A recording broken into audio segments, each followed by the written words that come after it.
Ang kwentong ito ay hango sa totoong buhay. Karanasan ito ni Jovit. Taong 1970, Barugo, Leyte.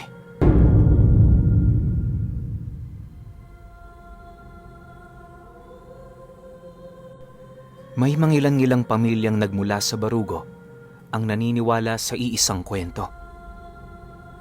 Ayon sa kanila, tuwing sumasapit ang ika-10 taon, merong nagpapakitang isang malaking lagusan sa dalampasigan ng lugar na yon. Walang nakakaalam kung ano ang nilalaman ng lagusan. Pero ayon sa kanila, na sa oras na lumitaw ito, nagpapahiwatig yon ng isang masamang kaganapan. Maaaring merong dumating na delubyo o hindi naman kamatayan sa kanilang lugar. Ayon pa sa tatay niya, napiling tao lamang ang nakakakita nito buhat sa sabulag nitong tinataglay. Marami man ang hindi naniniwala pero ni minsan hindi sila sumang-ayon sa mga sinasabi ng kanilang mga kababaryo. Para sa pamilya nila, ilang dekada na nilang napatunayan ang masasamang pangyayaring dulot ng paglitaw nito. Mula sa kalulololohan ni Jovit, nasaksihan nila ang pananalasa ng mga nilalang na bigla na lamang lumilitaw tuwing nagpapakita ang lagusan sa karagatan man o sa dalampasigan. Base sa kwento, nagpapalipat-lipat yon ng lugar, pero hindi naman yun nalalayo sa lupain ng Barugo. Paglalarawan doon ng kanyang ama, isa yung kulay itim na hangin na banayad ang pag-ikot kung saan sinasabayan naman yon ng mga itim na alikabok. Sa kasagsagan din ng gabi yon nagpapakita base sa mga mangingisdang may kakayahang makasilay dito. Hindi yon umalis sa loob ng 1 linggo, kahit abutan man yon ng umaga sa mismong lugar na pinaglitawan nito.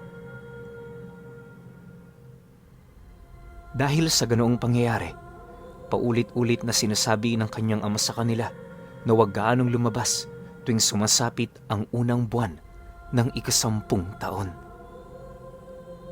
Mariin naman yung tinatandaan nila Jovit, gawa ng isa yun sa mga mahalagang kaganapan sa kanilang lugar na kinakailangan nilang isaalang-alang.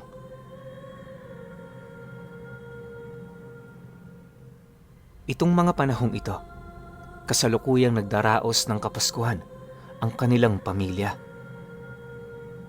Ang pagpasok ng susunod na buwan, hudyat na ng ika-1 dekada magmula nung may nangyaring insidente sa lugar nila. Dahil dito, mariin namang pinaghahandaan nila Jovit ang mga bagay na kinakailangan nilang gawin sa loob ng 1 linggo. Habang nagsasaya din sila noon sa kanilang lugar, pansin naman niya sa mga magulang niya na tila bang napakalalim ng iniisip. Yung tipong nakikingiti at nakikikain yun sa kanila, pero ramdam na ramdam talaga nila na meron yung inaalala.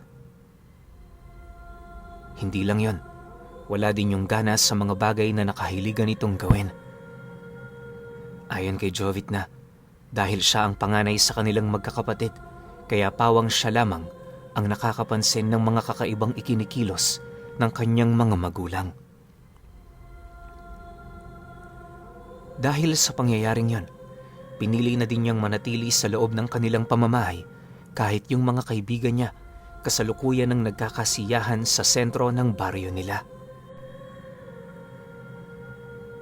Sa pagsapit naman ng hating gabi, tahimik silang nagkatipon sa kanilang hapagkainan habang maiging pinakikinggan ang mga kasiyahang nagaganap sa labas ng kanilang bahay. Pagsilay naman ni Jovit sa kanyang ama, pansin niya sa pagmumukha nito ang tila bang labis na pagkabahala. Dala ng kanyang kuryosidad, naglakas loob naman siyang tanungin ito ukol sa kanilang mga gagawin noong mismong gabing yon. Aminado kasi siyang hindi siya sanay sa ganoong gawain dahil noong nagdaang Pasko, napakasaya naman ang pagsalubong nila rito. Nang marinig naman ito ang kanyang sinabi, dahan-dahan naman yung napabuntong hininga habang sumasagot sa kanya ng, Iba noon, anak. Sa ngayon, magtiis muna tayo. 1 linggo lang naman. Sa susunod na Pasko, magiging masaya na ulit ang ating pamilya. Huwag kang mag-alala. Magiging maayos din ang lahat. Matapos naman yung mailahad ng kanyang ama, wala na nga siyang nagawa kundi ang manahimik. Imbis na magsaya noon ang kanilang pamilya, maaga pa noong natulog ang kanyang mga kapatid dahil sa wala na yung gagawin maliban sa kumain ng kanilang handa. Nang silang dalawa na lamang ng kanyang ama ang natira sa sala, agad naman siya nitong inabisuhan na sumama sa gagawin nitong pagsilip sa labas ng bahay nila. Nang marinig naman niya ang sinabi nito, dali-dali naman siya doong lumapit habang tahimik na ibinabaling ang kanyang paningin sa siwang na naroon sa kanilang bintana. Pagsilay naman niya sa labas ng kanilang bahay, doon niya nasipat ang mga kababaryo nila na nag-iinuman. Yung iilan sa kanyang mga kaibigan, masayang naglalaro sa labas na parang hindi pa tapos ang selebrasyon ng pagpasok ng panibagong taon. Sa pagpapatuloy ng kanilang pagmamasid, bahagya naman siya noong natigilan nang ituro ng tatay niya sa kanya ang isang kakaibang bagay na naroon sa may gitnang parte ng dagat. Dahil sa nagkataon noong maliwanag ang buwan, kung kaya't madali naman niya yung naaninag. Pagsilay niya sa bagay na yon, unti-unti naman siyang nakaramdam ng matinding kilabot na halos hindi niya mawari kung bakit. Makalipas pa ang ilang minuto, bigla naman siya noong napaatras matapos siyang makasilay ng isang dambuhalang paniki na lumabas mula sa lagusan. Sa puntong yon, hindi na niya alam kung totoo ba ang kanyang mga nakita o sadyang pinaglalaroan lang siya ng paningin niya. Sa pagtitigan naman nila ng kanyang ama, bakas naman sa pagmumukha nito ang matinding pagkabahala para sa kaligtasan nila. Maya-maya pa, bigla naman siya nitong tinanong kung nakita niya ba yung bagay na lumabas mula sa lagusang yon. Pagtango naman ni Jovit, pabulong naman yung sumagot sa kanya ng, Sa atin lang to, anak, ha? Pero pakiramdam ko aswang yung demonyong yon. Ni minsan kasi, wala pa kaming nakitang normal na lumabas sa bagay na yan. Sa pagpapatuloy ng kanilang pag-uusap, minabuti muna nilang ilihim ang mga kaganapang kanilang nasaksihan. Sa pagsapit ng sumunod na araw, maaga pa lang, meron na silang naririnig na sumisigaw sa labas ng kanilang tahanan. Pagbukas naman niya noon ng bintana, nasipat niya ang baliw sa lugar nila na naglalakad habang panayang pagsigaw ng mga katagang hindi naman nila maintindihan. Paglayo naman ito sa kanilang bahay, dali-dali naman siyang lumabas para hanapin ang kanyang ama. Alam niya kasing hindi yun magtatrabaho ng 1 linggo para protektahan sila. Sa pagdating naman niya sa bakuran ng kanilang tahanan, bumungad yun sa kanya na kasalukuyang nag-iitak ng mga kahoy na gagamitin nilang panggatong. Dahil dito, agad naman niya yung pinuntahan para tulungan. Habang nagtatrabaho silang dalawa, muling inulit ni Jovit sa kanyang ama yung nilalang na nakita nila noong nagdaang gabi. Hanggang sa oras na yon kasi, aminado siyang hindi pa siya gaanong naniniwala sa nilalang na kanyang nakita. Matapos naman yung marinig ng kanyang ama, wala naman yung ibang ibinahagi sa kanya maliban sa pagpapatunay ukol sa mga bagay na kanyang nasilayan. Dahil dito, mas lalo pa siyang nakaramdam ng kilabot ukol sa sitwasyong kanilang kinakaharap. Nang mapansin naman yon ng kanyang ama, tumawa lang naman ito habang sumasagot sa kanya ng, Hanggat hindi ka umaalis ng bahay, ligtas ka. Bilis-bilisan mo na. Marami pa tayong gagawin. Kinahaponan, pagtungtong pa lamang ng 4:00 ng hapon, nasa loob na silang lahat. Sarado na rin ang bintana ng kanilang mga bahay at nakatarangka na yung mga pintuan nila. Sama-sama rin sila noong natulog sa sala na parabang merong paparating na unos.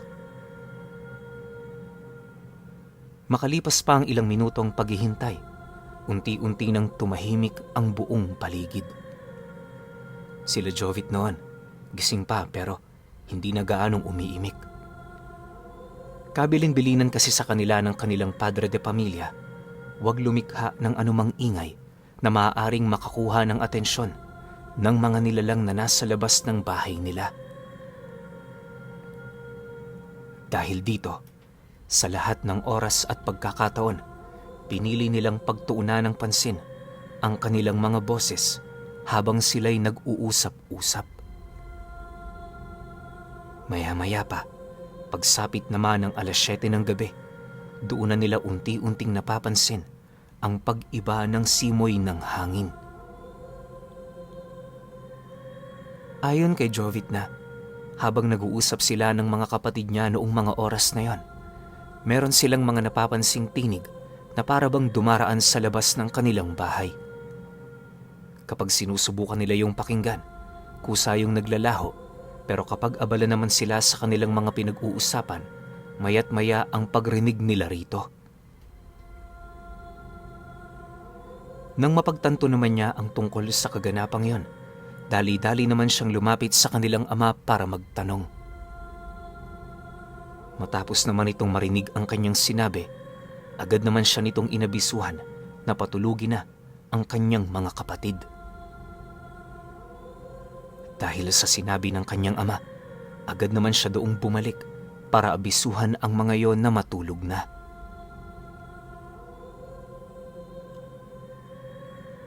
Sa paglalim pa ng gabi, tahimik na ang buong paligid. Si Jovit noon hindi pa rin nakakatulog gawa ng kapag ipinipikit niya ang kanyang mga mata, unti-unti niyang nasisilayan yung nilalang na kanyang nakita noong nagdaang araw. Bagaman alam niyang hindi niya na yon masisilayan pa, may kung ano sa isip niya ang nagsasabi na marapat pa rin niya yung katakutan. Dahil sa bangungot niyang yon, umabot na lamang ng 11:00 ng gabi, hindi pa rin siya nakakatulog. Makalipas pa ang ilang minutong pagramdam, bigla naman siyang napabalikwas sa kanyang kinahihigaan matapos niyang makarinig ng mga kakaibang ingay sa bubong ng kanilang bahay. Pagsilay naman niya sa kinaroroonan ng kanyang ama, laking gulat na lamang niya nang masipat niya yung nakatayo malapit sa dingding ng bahay nila. Merong daladalang itak. Sinubukan niya pa yung tawagin pero sadyang hindi ito nakikinig. Ang mas ikinabahala niya pa ay yung paulit-ulit nitong pagdasal na parabang iiyak na. Dahil sa takot noon ni Jovit, dali-dali naman niya yung nilapitan para kausapin.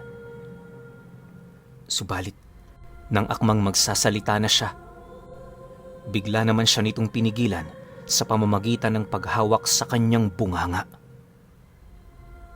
Walang sabi-sabi, agad naman siya nitong pinasipat sa butas ng dingding ng bahay nila, kung saan sa isang iglap nagawa niyang masilayan ang kasalukuyang nangyayari sa labas ng kanilang tahanan.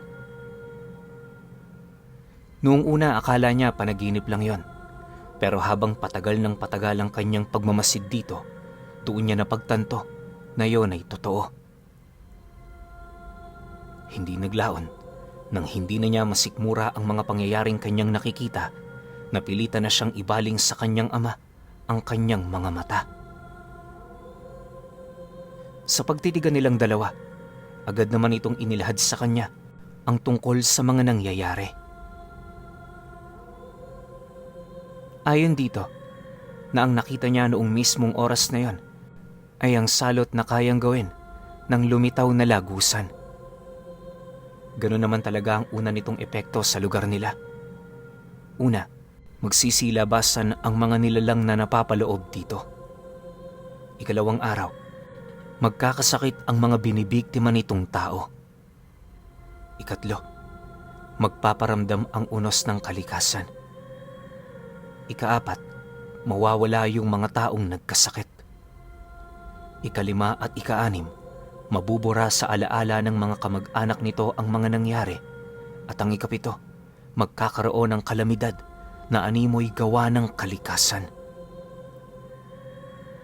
Sa kasamaang palad, ang tanging makakaalala lang din ng ganoong pangyayari ay yung mga taong nakakita ng lagusan sa unang paglabas nito. Yun ang dahilan kung bakit napakahalaga para sa kanyang ama na masilayan ang lagusang yon sa kauna-unahang paglitaw nito sa kanilang lugar. Matapos naman itong marinig ni Jovit, kahit labis na siya noong nababahala, naglakas loob siyang muling ibaling sa labas ng bahay nila ang kanyang paningin. Sa muling pagsilay niya rito, bumungad sa kanya ang halos hindi mabilang na mga nilalang na nagsisiliparan sa lahat ng dako ng kalangitan. Marami rin siyang nasisipat noong mga lumang bangka na dahan-dahang lumalabas sa lagusang nasa gitnang bahagi ng dagat. Sa pagpapatuloy ng kanyang pagmamasid, pakiramdam niya noon parang katapusan na ng lugar nila. Subalit, nang mapag-alaman naman yon ng kanyang ama, mariin naman siya nitong inabisuhan na ang mga nilalang na kanyang nasilayan ay kakalat sa lahat ng dako ng kanilang lugar. Sa madaling sabi, kahit nasa lugar nila ang pinagmumula ng lagusan nito, hindi pa rin makakatakas sa mga nilalang na yon ang iilan nitong mga karatig baryo. Kaya yun ginagawa ng mga nilalang nang sa gayoy mapanatili pa rin ang balanse ng mundo. Hindi naman kasi maaaring lipulin nila ang lahat ng tao sa iisang lugar. Gawa ng may posibilidad na yon ang maging hudyat para magkaroon ng digmaan sa pagitan ng kanilang hanay at sa panig ng mga taong nagtatangan ng karunungan ng kanan. Dagdag pa ng kanyang ama na mababase rin ang kaligtasan nila sa ikatlong araw ng paglitaw nito sa kanilang lugar. Matapos naman yung marinig ni Jovit, pinili naman niyang maging kalmado nang sa gayoy hindi pangunahan ng takot ang kanyang katawan. Sa pagsapit naman ng sumunod na araw, kahit takot na ang kanilang pamilya, pinili pa rin nilang mamuhay ng normal. Ilang oras pa noon nang lumipas, nang makakain na sila ng almusal, agad naman silang inutusan ng kanilang ina na bumili ng bigas sa baryo. Bagaman alam nitong mapanganib ang araw na yon, wala naman sila noong pagpipilian, gawa ng kapag hindi nila yon mabili, wala silang kakainin noong mismong gabi. Siyempre, ayaw naman yung mangyari ng kanyang ama, lalo na't may mga kapatid pa siyang bata. Upang hindi na rin ito mautusan si Jovit, ito na mismo nagpresenta na bumili ng mga pangangailangan nila. Subalit, nang marinig naman niya ang sinabi nito, nagpumilit naman siya doong sumama para naman kahit papaano meron yung katuwang sa pagpapasan. Hindi naman noon tumanggi ang kanyang ama, gawa ng malayo-layo nga naman yung tindahan na pagbibilihan nila. Makalipas pa ang ilang minutong pag-uusap, nagpasya na nga silang dalawa na pumanhik na patungong sentro. Sa pagbagtas naman nila ng daan, bumungad sa kanila ang iilang mga magsasaka na kasalukuyang naglalakad patungo sa pinagtatrabahuhan ng mga ito. Sa unang tingin, inakala ni Jovit na parang ordinaryo lang ang araw na yon. Pero pagsilay naman niya sa mga taong nakakasalubong nila, doon niya unti-unting napapansin na ang iilan sa mga ito ay merong iniindang karamdaman. Dahil sa kanyang mga nasilayan, agad naman niyang tinanong ang kanyang ama kung saan pupunta ang mga panauhing yon. Nang marinig naman ito ang sinabi niya, pabulong naman yung sumagot sa kanya ng, Magpapatingin yan sa albularyo.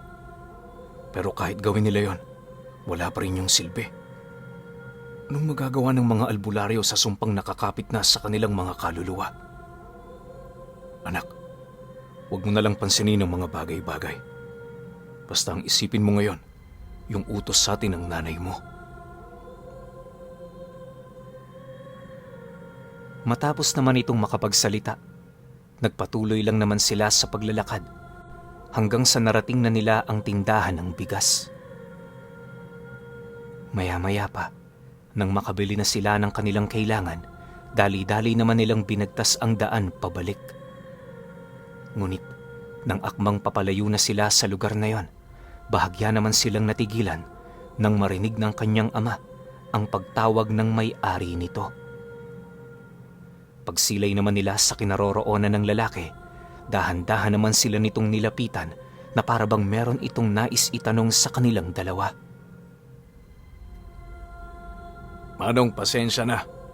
Pero matanong lang, isa ba kayo sa nakakita ng lagusan? Hindi ko na kasi yun napansin dahil lasing na lasing ako nung bagong taon. Kung nakita nyo man ito, pwede bang sabihin nyo sa akin? Kanina kasi, bigla na lamang ako nakaramdam ng pagkahilo at pagtaas ng temperatura ng katawan ko eh. Pakiramdam ko lalagnatin ako. Pero sa anong dahilan? Wala naman akong ginawang pang-aabuso sa aking katawan. Kung dahil ito sa alak, edi sana kahapon pa sana. Batid kong meron ngayon ditong nangyayaring kakaiba. Seryosong wika ng may-ari ng tindahan ng bigas. Nang marinig naman yon ang kanyang ama, pilit naman yung nagrason na hindi nila alamang tungkol sa sinasabi nito. Dagdag pa nito na, kaya lang sila napapunta sa lugar na yon ay para bumili ng kanilang makakain. Pagtatapat pa nito sa may-ari na hindi sila naniniwala sa ganoong kwento ng lugar nila. Matapos naman itong makapagsalita, dali-dali naman siya nitong sinenyasan na umalis na sa lugar na yon. Kung mananatili pa kasi sila doon ng matagal na panahon, marami pa yung itatanong sa kanila na siyang magiging dahilan para abutan sila doon ng hapon. Makalipas pa ang ilang minuto nilang paglalakad, awa naman ng Diyos, nakabalik na sila sa kanilang tahanan nang walang nangyayari sa kanilang masama. Habang nagpapahinga silang mag-ama, doon na nila napag-usapan ang tungkol sa mga nangyari. Ayon sa tatay niya, kaya niya pinagtakpa ng tungkol sa mga nalaman nila ay dahil sa pag-aalala lamang sa kanya. Dagdag pa nito na, kung meron pang makakaalam noon ukol sa bagay na yon, mas inilalagay lamang nila sa panganib ang buhay ng kanilang pamilya. Bagaman alam ni Jovit na pagiging sakim ito, hindi naman siya noon tumutol, gawa ng aminado siyang ganun din ang kanyang gagawin kung sakali mang siya ang nasa kalagayan noon ng kanyang ama. Ilang araw pa noon ang lumipas, napansin na lamang nila ang pagkawala ng lalaki sa tindahang pagmamay-ari nito. Noong bumili kasi sila noon, ng ika-5 araw, napansin nilang yung panganay na nitong anak ang kasalukuyang namamahala roon. Ilang beses pa nila yung tinanong kung nasaan ang ama nito, pero sa hindi malamang dahilan, wala yung natatandaan ukol sa pag-iral nito. Para hindi na rin magkaroon ng palaisipan, pinili na lamang nilang hayaan ang mga nangyayari. Sa pagsapit ng ika-6 na araw, halos balot na ang kanilang lugar ng mga nilalang na nasa panig ng kaliwa. Upang hindi na sila madamay sa pagkawala ng iilan, inabisuhan naman sila ng albularyong malapit sa kanilang pamamahay na wag na munang lumabas. Sa puntong yun kasi, kahit saan mang dako sila noon lumingon, purong mga alipores ng impyerno ang kanilang nasisilayan. Pakiramdam nga noon ng ama ni Jovit, nasa ibang dimensyon na sila, buhat sa kanilang mga nakikita.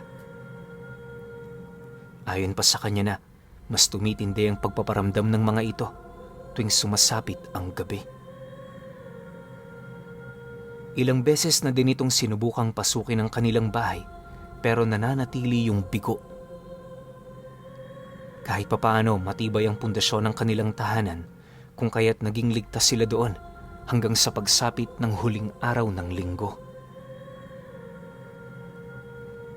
Ayon kay Jovit, na pagtungtong ng ikapitong araw, wala namang nangyaring kakaiba maliban sa pagbuhos ng napakalakas na ulan mula umaga hanggang gabi. Sinabayan yon ng mga pagbaha at panakanakang pagkidlat sa kalangitan. Napakadilim din noon ang buong paligid, kaya naman hindi na nila nagawang mapansin pa ang paglaho ng lagusan. Kinabukasan, pakiramdam nila, yun pa lamang ang pagsapit ng bagong taon. Ang mga tao kasi noon sa kanilang lugar, ibang-iba na, magmula noong nagpakita ang lagusang kinakatakutan ng kanilang pamilya. Bagaman marami ang nawala sa lugar nila, pinili naman nilang wag na yung pagbigyan pa ng pansin. Alam naman kasi nilang hindi yun maaalala ng mga kamag-anak nito, kaya baliwala rin kung magdadalamhati pa sila para sa mga nawala. Pero alam ninyo, pinuno, magmula noong naranasan ni Jovit ang ganoong pangyayari, taon-taon, sinisiguro niyang meron siyang naitabing salapi bilang paghahanda sa pagdating ng 10 taon sa Leyte.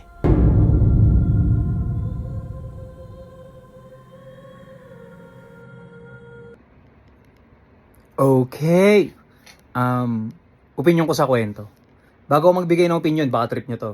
Meron tayo nitong Golden San Benito. Meron tayong 10 Elements. Tsaka meron tayong Gumamela Celis. Lahat ng gamit nito, Visa, nasa description yan. Dun sa Shopee link natin, lalagay ko sa description box. Baka makita ninyo. Okay, opinion ko rito sa kwento ni Jovit, no? Nangyayari yun sa Leyte. Well, may sinabi naman na specific na lugar, no? Hindi ko na lang din sinama rito. Na nangyayari yun kada 10 taon. Diba? So, isang dekada nangyayari yung ganong klase ng kaganapan. Ang tanong ko ngayon, para sa mga taga Leyte, lalo na dun sa binanggit natin na lugar, nangyayari pa rin ba yan sa lugar ninyo na, yun nga, every 10 years may mga kinukuwang tao, pero nakukuha nila yung mga tao na yun, pero nabubura sa alaala ng mga kamag-anak. Alam ko may ganito tayong klase ng kwento eh. Di ko lang maalala kung ano yun, pero alam ko ganito rin yun. Tas mga nagtatago rin sa ulap yun. Bandang Palawan, kung naalala ko yung eksaktong lugar na yun. Di ko lang maalala yung title eh.